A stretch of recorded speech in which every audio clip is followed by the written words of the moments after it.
Hey, welcome. Today we're digging into a really powerful and kind of surprising idea from Morgan Housel's work. It's this. When it comes to money, you can be an absolute genius and still end up completely broke. Why? Because what you know about finance is way, way less important than how you act.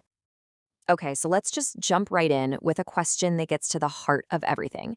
How on earth is it possible for a humble janitor to quietly build an $8 million fortune while at the same time a high-flying executive with a Harvard MBA goes completely bankrupt? And no, this isn't some kind of trick question. It's a real-life paradox that shows us what we're really talking about today. Financial success isn't about how smart you are. It's about something else entirely. So let's meet the two people at the center of this story. It's a totally unlikely financial face-off, and their stories show us something incredible, that money has a lot more to do with psychology than it does with spreadsheets. First up, meet Ronald Read. And as you can see, his life story doesn't exactly scream multimillionaire.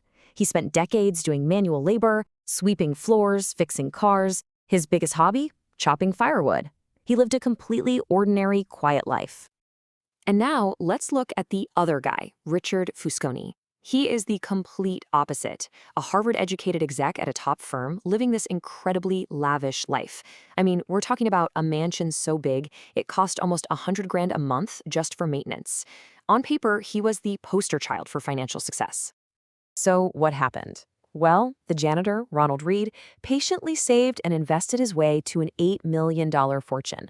The executive, Richard Fuscone, went bankrupt during the 2008 financial crisis. That massive gap in their education and experience, it was completely wiped out by one simple thing: their behavior. Read was patient, Fuscone was greedy, and it just goes to show you, how you behave with money is your biggest and most powerful edge. But here's the thing, our behavior isn't the only thing going on. We have to talk about two of the most powerful and honestly overlooked forces in anyone's financial life: luck and its identical twin, risk. You know, just think about Bill Gates.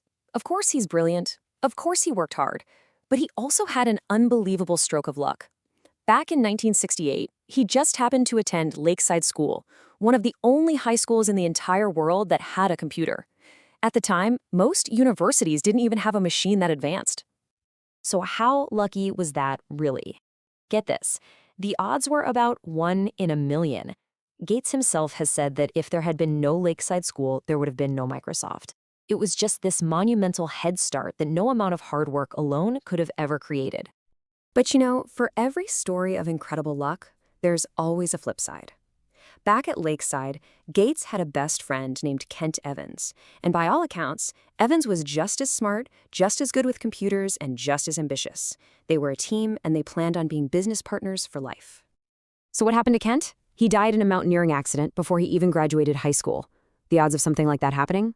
Almost exactly the same, about 1 in a million. You see, 1 in a million luck creates a Microsoft, and 1 in a million risk erases what could have been.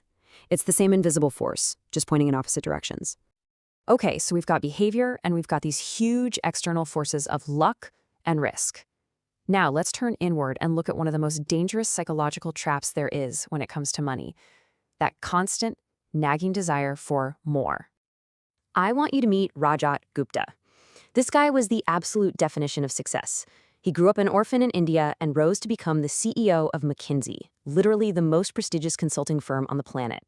By 2008, he was worth about $100 million. He had everything: money, status, freedom, but it wasn't enough. He desperately wanted to be a billionaire, so he threw it all away. He used his board seat at Goldman Sachs to do some insider trading, and he ended up in prison. I mean, just think about that for a second. He risked the things he had and needed, like his reputation and his freedom, for something he didn't need at all: even more money. It reminds me of this incredible story. The author Joseph Heller was at a party hosted by a billionaire.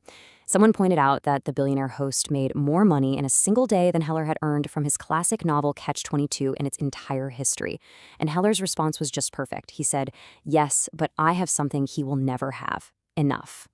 Learning to stop moving the goalpost is one of the hardest but most important financial skills there is. So if the goal isn't just this endless chase for more, then what is it? What's the actual prize we should be aiming for? Well, let's redefine what it really means to build wealth. This is such a critical idea to get. We mix up being rich and being wealthy all the time. Being rich is easy to see. It's the big salary, the fancy car, the designer clothes. It's loud. But wealth is quiet. It's the money that you haven't spent. It's the car you didn't buy. It's the assets that are working for you, unseen, in the background. So the next time you see someone driving a $100,000 car, remember this. You don't actually know if they're wealthy. All you know for sure is that they have $100,000 less than they used to. Real wealth is what you don't see. It's the money that's still invested, still growing, and giving you options and flexibility for the future. And that is the ultimate payoff. This is the whole point of it all. The single greatest thing money can buy is control over your time. It's the ability to wake up one morning and just say, you know what, I can do whatever I want today. That feeling, that freedom, that's the highest dividend money will ever pay. All right, so let's pull all of this together. We've got the janitor, we've got Bill Gates and his friend, we've got the CEO who wanted too much. What's the one thread that connects all these stories? Well, it all comes down to this one final, really actionable point. And here it is, the most important takeaway from all of this. Managing your money isn't like physics. There are no perfect formulas. It's a soft skill. And in that kind of game, how you behave is a much more powerful tool than how big your brain is. It's your real, sustainable edge. So what does that behavior actually look like? Well, it's humility, remembering the story of Gates and Evans and knowing that luck and risk are always in the room. It's moderation, knowing when enough is enough so you don't risk everything like Rajat Gupta. It's the incredible patience of Ronald Read, just letting time and compounding work their magic. And above all, it's valuing freedom, realizing that control over your time is the real prize, not just more stuff. So, you see, these aren't just interesting stories. They offer a whole new way to think about money. And I'll leave you with this question.